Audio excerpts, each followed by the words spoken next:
अस्सलाम वालेकुम नाजरीन, मैं हूं अरूज फातिमा और आप देख रहे हैं PNP न्यूज HD। आइए नजर डालते हैं आज की अहम खबरों पर। वफाकी वजीर रेलवे हनीफ अब्बासी ने कहा कि पाकिस्तान से ईरान के लिए जल्द रेलवे ट्रैक का आगाज किया जा रहा है। हनीफ अब्बासी का कहना था, रेलवे नेटवर्क मुस्तकबिल में यूरोप तक भी तोसी पाएगा, जबकि कराची सर्कल रेलवे की तामीर से सिंध हुकूमत की जिम्मेदारी है। उन्होंने कहा कि वह वज़ीर-ए-आज़म शहबाज शरीफ के साथ गुज़श्ता 25 वर्ष से काम कर रहे हैं। रेलवे के 14 स्कूलों, रॉयल बम और 7 अस्पतालों को आउटसोर्स किया जा रहा है, जबकि 28 मई तक रेलवे को डिजिटलाइज करने का मनसूबा तो आलमी हालात के बायस 1 माह ताख़ीर का शिकार हुआ है।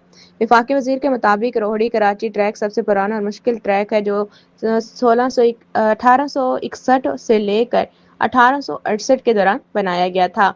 वज़ीर-ए-आज़म ने फैसला किया कि 480 किलोमीटर तवील इस ट्रैक को तकरीबन $2 अरब की लागत से असर तामीर किया जाए, जिस पर मजमूई तौर पर तकरीबन 700 अरब रुपए खर्च होंगे।